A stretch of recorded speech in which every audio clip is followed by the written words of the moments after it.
Hey everyone, it's Mr. Warren Hayes here on the Pro Wrestling Illustrated YouTube channel, and today we are going back in time. That's right, we are taking a look at a classic retro pay-per-view. We're going to review it, talk about it, go back down memory lane. And we are going to start with WCW Wrestle War 1991, which happened on February 24th, 1991.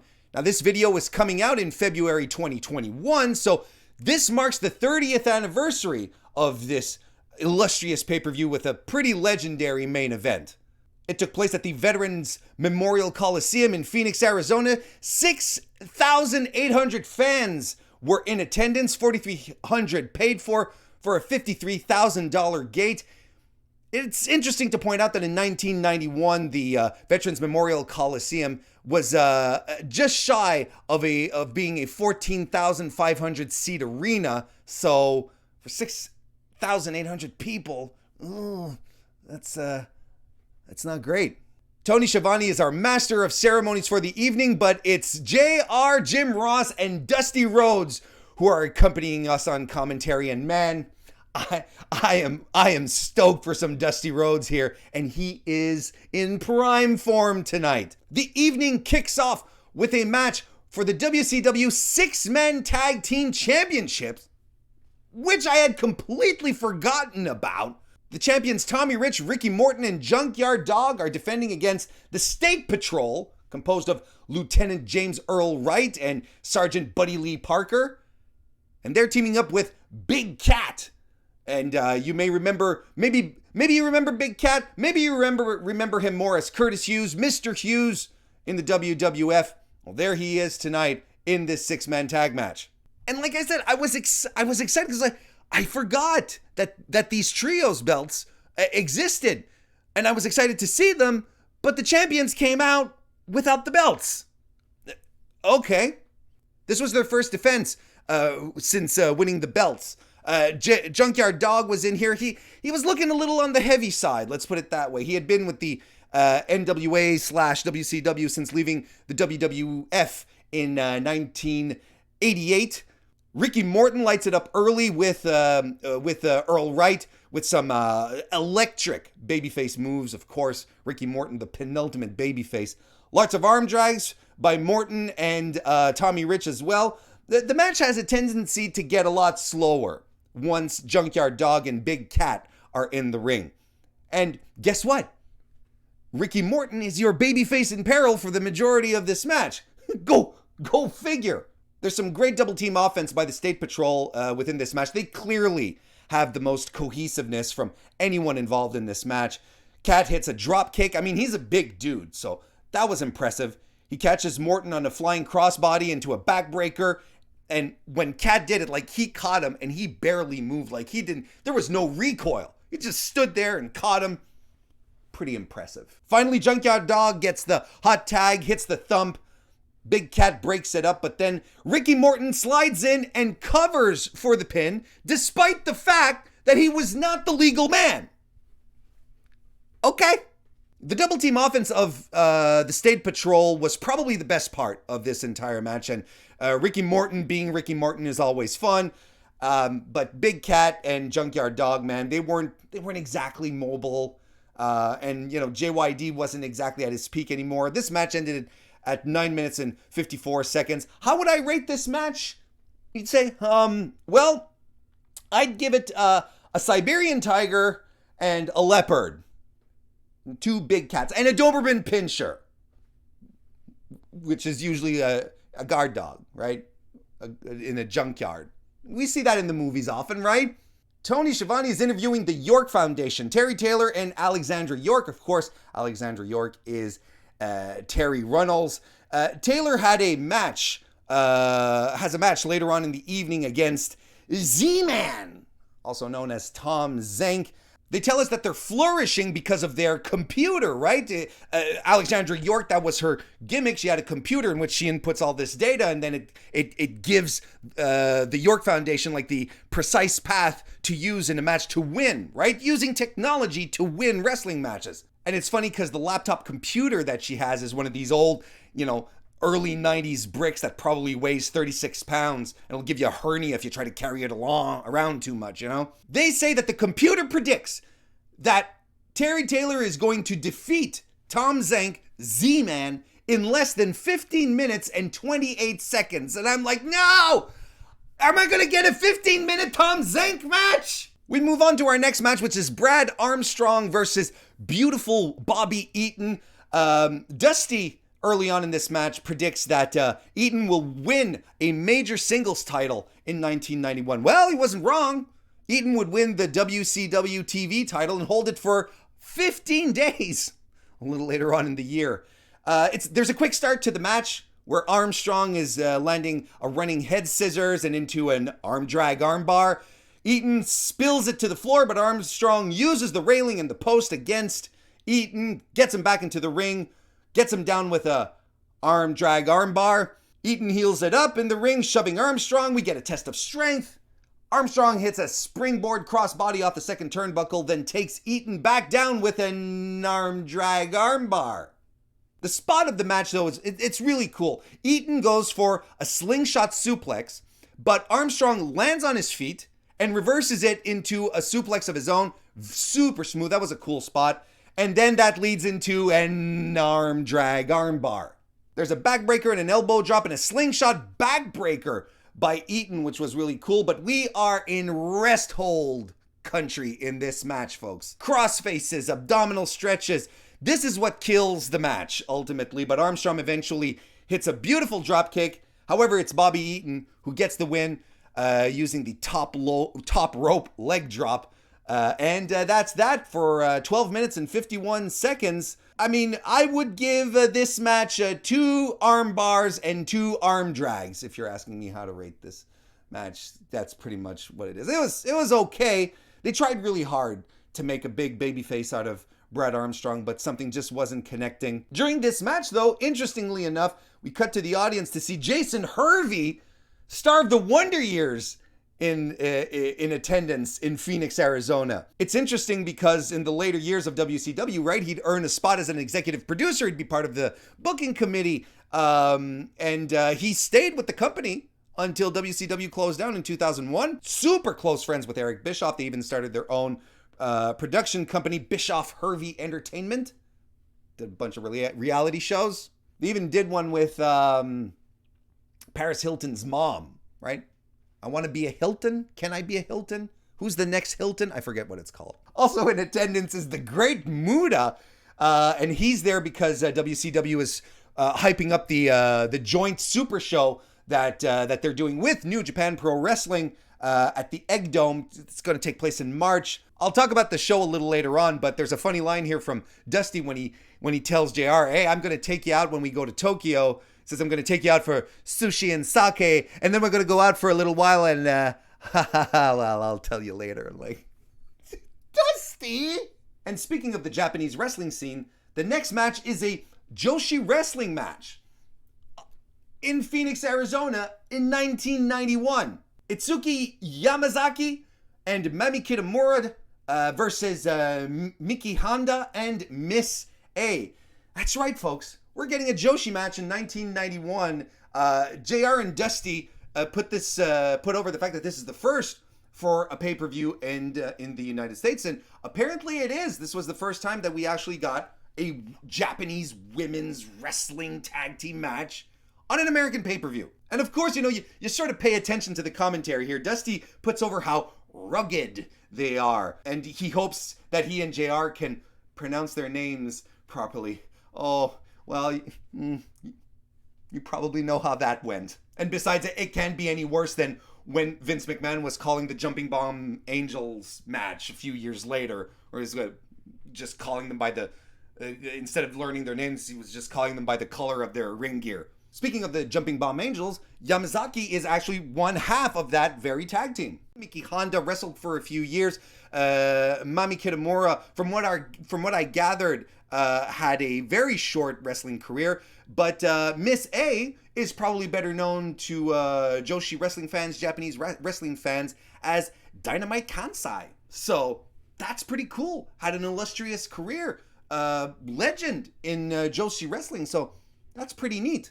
Of course, the pace of this match is fast and it's surprisingly hard-hitting.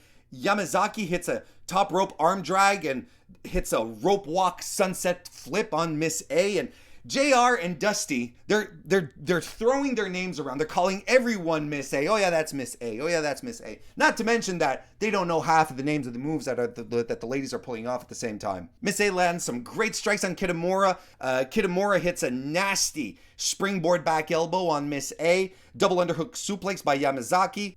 Miss A starts landing some wild kicks on Yamazaki in the corner. There's a Northern Lights suplex, a Fisherman's Buster by Honda. Yamazaki hits a double missile dropkick off the top rope on the heels, and that just lights up the audience. They're really getting into this match and really getting behind what these ladies are doing. Yamazaki hits a missile dropkick to both women and a sunset flip out of the corner. Miss A tries to block it, but Mommy dives off the top rope with a flying clothesline to knock her over. And the match ends with Yamazaki rolling up Miss A for the win at 6:47. What's amazing about this match is that the crowd was completely dead at first. Didn't know what to do with these ladies here.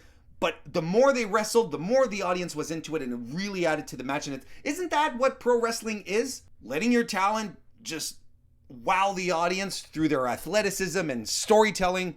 That's exactly what we got here. It was a good match. As for my rating for this match, I'll give it 3 kicks in the corner and 1 6-minute block of research, which is all JR and Dusty really needed to learn the names of the wrestlers in this match. Tony Schiavone is chatting with Missy Hyatt, who says that women never get equal opportunities in wrestling, and she's gonna work to get equal opportunities. She wants to get an interview with one of the boys in the men's locker room, which is off limits to women, but she's all about equality. I mean, she's standing up for something. She's standing up for values and feminism. It's an equal rights thing. So when Tony Schiavone asks her, Missy, who are you going to interview? She responds with, hopefully a babe.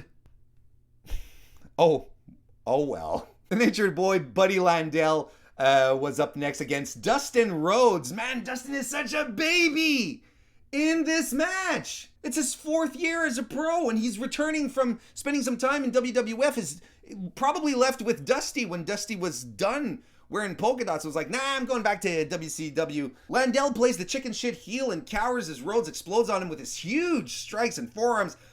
Dustin does the 10 elbow strike spot in the corner and explodes with a hip toss and a running clothesline on top of that. Landel slams Dustin and goes up to the top, but he starts jaw-jacking with the audience, which allows Dustin just enough time to recuperate, regain his senses, and slams him into the ring. Rhodes lands a knife-edge chop on Landel that had some sauce on it. It was so special that even Dusty was at a loss for words. They both trade sleepers until Landel runs into a big boot. There's a few more shenanigans, but Dustin eventually gets the win with the Bulldog. The match was fine, maybe a little rough at times, but Dustin was nonetheless in the ring with a 10-year veteran like Landel. Landel had the experience, and when you're young, like Dustin is, being put in these high-pressure situations with seasoned veterans like this can only help. Hell, Landel had 206 matches in 1985 alone. So it's really interesting to look at this and look at Dustin these days, who's still going, still very strong, but also being such an important part in training the next generation. There's something a little full circle here as well that I find really, really fascinating. I'll give this match 2 bulldogs. Not the actual animal, like the wrestling move. We head backstage and Missy Hyatt she's angling to get her interview in the men's locker room to become the first woman to ever interview a guy in the men's locker room. And she's wondering what babe she's gonna run into. Well, the babe happens to be Stan Hansen, who's just sitting on a chair chewing tobacco. And boy, does he get pissed. He gets so mad at Missy for walking in here. This is off limits. No women in the locker room. And he starts to shove her out, not physically, but Stan Hansen is a big dude and he's kind of intimidating. And it's doubly intimidating when the tobacco juice starts drooling down his face and he starts spitting it everywhere. Lands on Missy. She gets covered in it. This had to be a rib. This had to be a rib on poor Missy, right? The Royal Family then took on the Young Pistols. You're like, the Royal Family? Steve Regal? I'm talking about Jack Victory and Rip Morgan. They have no heat. They come out to the deadest of dead crowds. You'd swear they're wrestling in a COVID arena. The Young Pistols are Tracy Smothers and Steve Armstrong, being rebranded from their Southern Boys gimmick. Early on in the match, the lights completely go dark in the building, but the spotlights are there to sort of save the day. You sort of wonder, oh, did someone not pay their bills? There's a lot of fast action early on at first from the Young Pistols, but Morgan slows the pace down on Tracy Smothers, and boy, is it ever slowed down as the royal family use headlocks and shoulder blocks to take Armstrong down. Eventually, Smothers gets a hot tag, super kicks both heels, but he gets cut short when Victory clotheslines him over the top rope in another great spot by Tracy Smothers. My God, rest in peace. What a legend. Now, Morgan hits a spine buster that Dusty claims will make your back crack, liver quiver, and knees freeze. God bless you, Dusty. God bless you, man. The finish comes when Smothers falls on top of Morgan after a drop kick by Armstrong to break up a double front suplex. Finishes in 12 minutes and 5 seconds.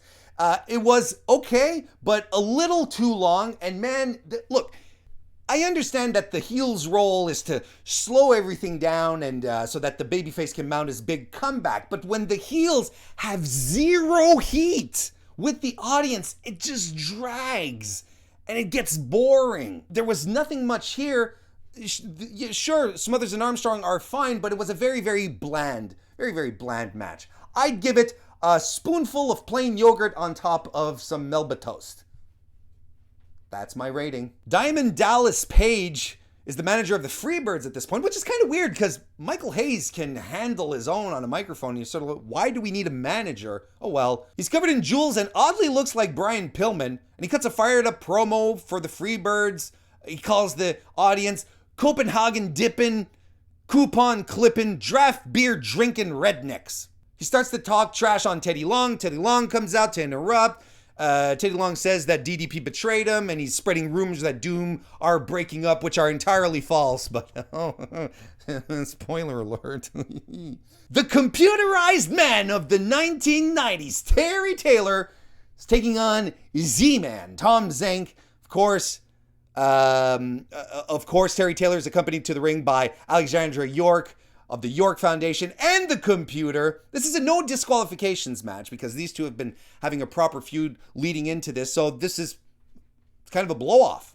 Taylor does a lot of stalling at first because Z-Man is getting the upper hand and stuff, so he's rolling out of the ring, heading back to Alexandra York so that they can open up the computer and reevaluate stuff so he can look at charts and graphs and on how to beat Zenk. It's funny because early on, Dusty tries to put the computer over, but tries to put it over not understanding a thing about computers himself, probably at that stage.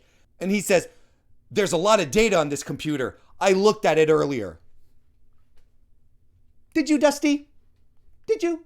It's weird because the referee is calling for rope breaks. This is a no disqualification match. But at least later on, Terry Taylor is choking Z-Man outside of the ring with a TV cable. The ref is like, you got to stop this. And Terry Taylor just looks at him and is like, what are you going to do? Disqualify me? And I'm like, well, thank you. The crowd finally lights up when they start brawling on the floor for just about 40 seconds before they get back into the ring. There's a great kick by Z-Man that knocks Taylor down and then Zaguri as well. Z-Man hits a top rope cross body and goes for the cover, but Alexandra York distracts the ref, which allows then Terry Taylor to reverse out of it and roll up Z-Man for the pin while holding a handful of tights. Match was done in 10 minutes, 59 seconds. It was better than I was anticipating. I was never a big Tom Zenk guy myself, but man, Terry Taylor was a really good professional wrestler. And he really did help out a lot, did a lot of the work here. It showed, and he was fantastic. I am going to give this match 3 laptops and a Texas Instrument T181 calculator, which probably had about as much RAM as Alexandra York's laptop, if we're being honest. Next, we are about to enter the Danger Zone, which is Paul E. Dangerously's interview segment. Of course, you know him as Paul Heyman these days. And his guest is El Gigante, who comes to the ring. Dusty Rhodes takes the time to put him over, saying, I seen him training, I seen him running, I seen him hiding. I'm like, Dusty, if you're seeing him hiding, he's not very good at what he does, is he? Paulie comes out dressed like a matador in a sombrero. It's like, all over the place. He says that he works undercover for immigration, and he says that all the illegals here in attendance in Phoenix, Arizona tonight are going to be arrested. Take your velvet painting collections and your refried beans and hit the bricks. History just does not change. There's some back and forth here. El Gigante is being positioned as a babyface. He's going to be special referee for an upcoming cage match, championship match between Ric Flair and Sting. It all ends up with Paulie getting body slammed by El Gigante, giving him some babyface heat. That's cool, but we're not done seeing El Gigante tonight. Next, Tony Schiavone is talking with Hiro Matsuda and the Great Muta to strum up some interest for the WCW New Japan Super Show that's going to happen later on, a couple of weeks later actually, in March, at the Egg Dome in Tokyo, which is now just known as the Tokyo Dome. 11 matches total, which include Arn Anderson and Barry Windham versus Masa Saito and Masahiro Chono. We got the Great Muta versus Sting, and IWGP champion Tatsumi Fujinami versus Ric Flair. Fujinami versus Flair, of course, was the main event, and the finish didn't quite go over well with the Japanese audience because, they had a good old-fashioned dusty finish, and that stuff doesn't fly in Japan. Next, we get Stan Hansen versus Big Van Vader. Now, as exciting as this prospect sounds like, doesn't quite live up to the expectations because it's very short and, let me talk about it. Hansen goes right after Vader before the bell rings, and they just start to slug it out, and that's essentially what they do. Hansen's chewing tobacco is drooling and dangling out of his mouth. It's a hell of a sight. They tumble onto the floor and they go after each other using chairs and a trash can and more toys in this match than in the no DQ match that we had earlier on between Taylor and Z-Man. Vader slams Hansen into the barricade. Hansen meteoras off the steel stairs onto Vader, which was kind of wild. The crowd was into this one. They were ready to see two big, beefy guys just slap the crap out of each other, I guess. They're back in the ring. They start headbutting and punching each other. The referee tries to pull them apart. They're uncooperative. Referee tries to get involved in it, and eventually Hansen just grabs him. He's like, get the hell out of here, man. So the ref calls a double disqualification at 6 minutes and 21 seconds. But Hansen and Vader keep fighting after the bell. Vader hits a flying lariat off the top rope. Hansen uses his bull rope to choke out Vader, but Vader reverses it and uses the bull rope to drag Hansen up the ramp to the backstage area, but they keep fighting the whole way. It was essentially like something you'd see on a weekly TV show to sort of set up the big match, but this was supposed to be the big match. I mean, kind of disappointing that we didn't get the full Hansen-Vader experience here, but it did wet your whistle to see them beat the hell out of each other on another date. Which is weird. Why would you do that on your pay-per-view? I give it 2 globs of chewing tobacco. Our next match is a title match. Lex Luger defending the U.S. title against Dan Spivey. We get the action off early on in this one with Luger hitting power moves really, really quickly. Luger takes a great bump as he goes for a flying crossbody, but Spivey ducks, and Luger ends up tumbling over the top rope and into the second ring that was there for War Games, of course. It was a good spot. Spivey hits a tombstone, a DDT. Luger kicks out of both pin attempts that happened after this. To be honest, Dan Spivey drives the majority of this match home. I don't like to use the term carry all that much because it always takes 2 to tango, but this was a solo act, really. It was all about Luger eating all sorts of offense, Spivey doing some great moves, being extremely creative in his offense, spinning elbow drop from the second rope, a pile driver, and that all leads up to Luger hulking up. Man, Luger was so over. He was incredibly over. You could see why Vince McMahon would want to snatch him up a couple of years after this. He starts his big babyface comeback with a jumping lariat and a spinning power slam. Luger goes to the top rope. Dan Spivey gets up to slam him down, but Luger holds on with a cradle to get the win at 12 minutes 52 seconds. It was a good finish. It was a creative finish that came out of nowhere, and Spivey didn't look like a complete idiot in it. It was a really fun match. Again, like I said, that was really carried by Spivey here, and I don't think we put over enough how good he was. This is a guy who started in the early 80s, championship wrestling from Florida. He wrestled in the NWA, WCW, All Japan, and in the WWF as well, in a couple of stints, right? He was in a tag team with Mike Rotunda, the US Express, and then of course would come back later on and with the Waylon Mercy gimmick, which is wild.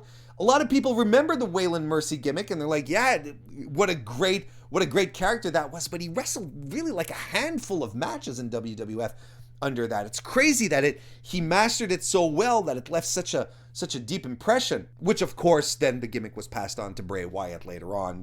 We know the story from this point on. I am going to give this match 3 Hawaiian print shirts and a fedora.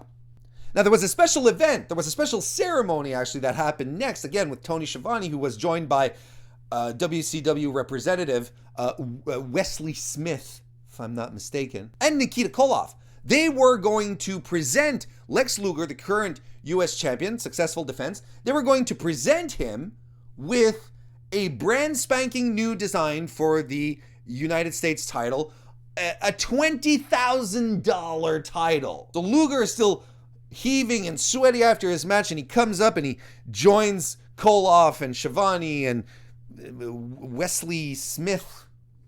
So Koloff opens up the briefcase that contains the belt, takes it out, and creams Luger across the head with it. Now, why would Nikita Koloff do that? Because Koloff lost the title to Luger in a match that they had in 1987. How's that for some long-term booking right there? Koloff was gone from WCW for a while, and he's making his comeback, and he's like, look, you stole the title from me back then, and I'm here to get it back. Effective angle. I kind of dug it. Next up, we have the WCW World Tag Team Championships that are on the line. Champions Doom are taking on the Fabulous Freebirds. Now, once again here, DDP is in the ring and he's cutting another promo. He's surrounded by the Freebirds. He's got the girls with him, but he's cutting a promo basically to pass on his managerial duties of the Freebirds to a new manager, Big Daddy Dink. It was essentially Oliver Humperdinck in a kind of a glam rock Freebird-ish type of gimmick, look, whatever you want to call it. And then DDP just walks away, and Oliver Humperdinck is the new manager for the Fabulous Freebirds. Doom then come to the ring. My God, man. You take a minute and you look at Butch Reed and you look at Ron Simmons together walking down the ring, and all that can pop into your head is look at these two badasses. Such a credible tag team. They look fantastic, and they are fantastic together, and the match is pretty good, showcasing all the great strength that both Simmons and Reed have. Simmons hits a bear hug into a spine buster that absolutely ruled. He power slams Hayes, power slams Garvin, who's flying off the top rope. Butch Reed gorilla presses both Freebirds, one after the other. Fantastic stuff. Simmons hits one of those elevated spine busters, it just gives you the chills. So eventually chaos breaks out. Humperdinck is distracting the ref. Teddy Long takes the opportunity to toss an international object to Butch Reed, who tries to use it on Garvin, but instead knocks Simmons out cold with it, and it allows Garvin to get the pin and win the WCW World Tag Team Championships at 6 minutes, 56 seconds. But after the match, the Doom Boys start fighting amongst each other, and Reed eventually beats up Simmons with the international object. And that's it. Doom is split up. Again, it wasn't the first time that they split up, but if I'm not mistaken, this was the last time that they would. Again, too short a match for the talent and the people that were in here, but for what it was super entertaining and a great showcase, a great final showcase for Doom. I give this match 3 international objects. A Swiss Army knife, a beret, and a pack of wasabi-flavored Kit Kat.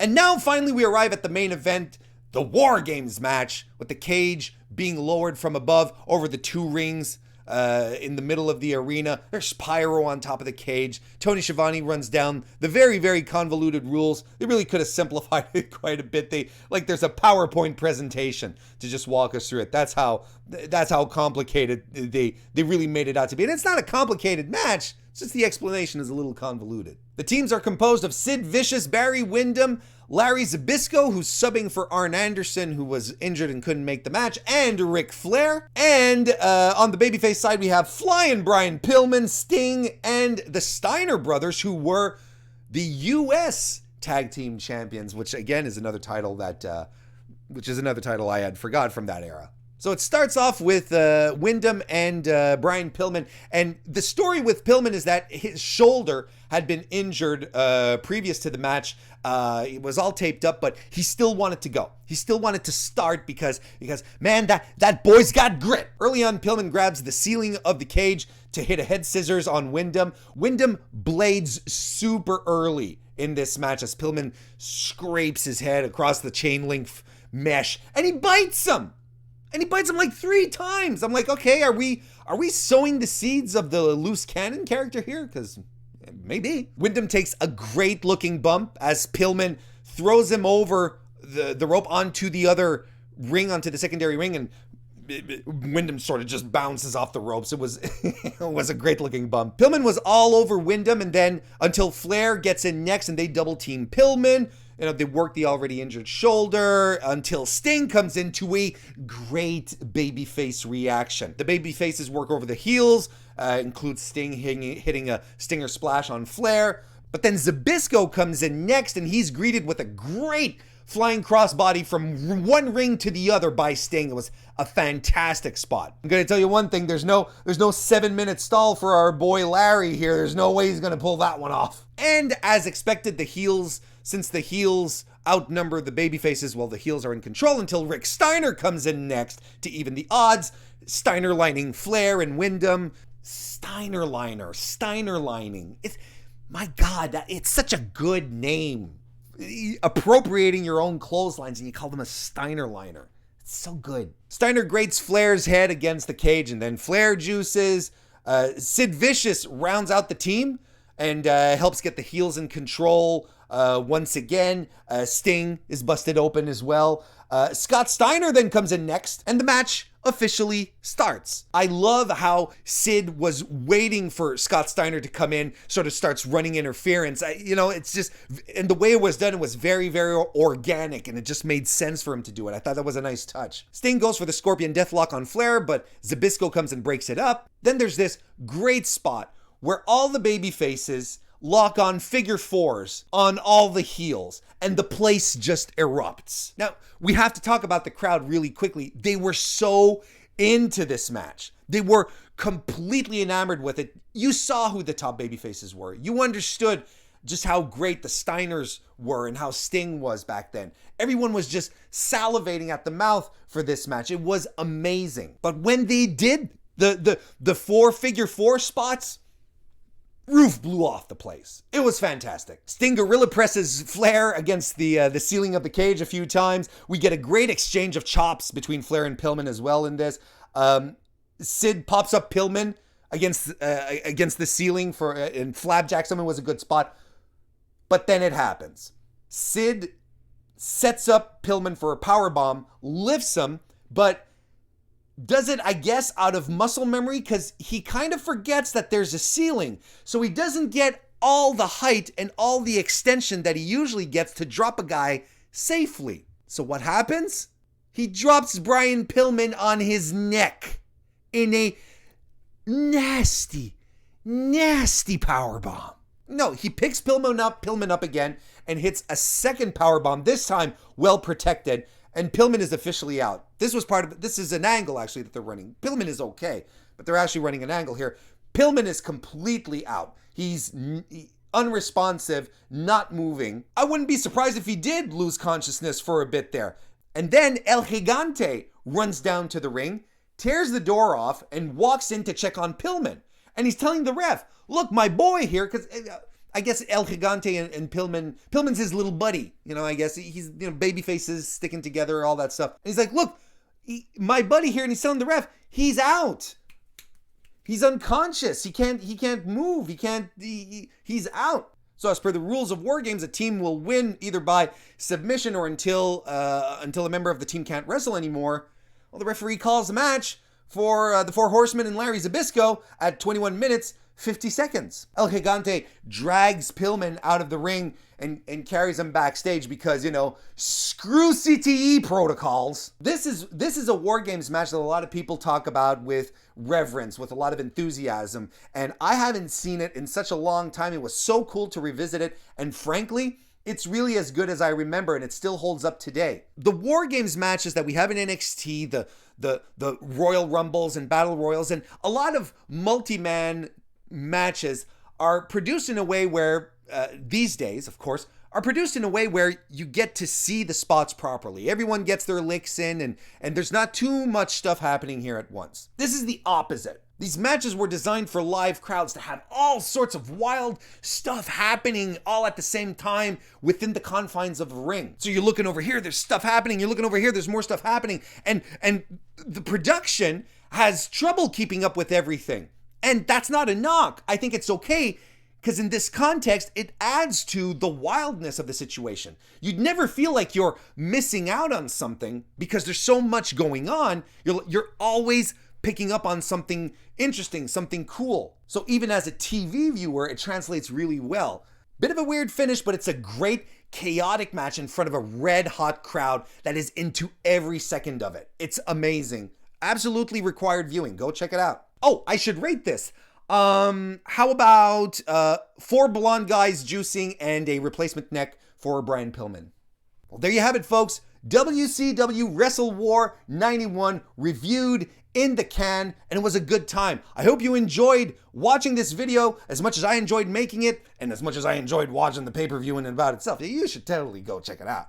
Remember to like this video if you did like it, and subscribe to the PWI YouTube channel as well. And if you want to hear more from me, head on over to twitter.com/Mr. Warren Hayes, or my own YouTube channel at youtube.com/Mr. Warren Hayes. I'm Mr. Warren Hayes.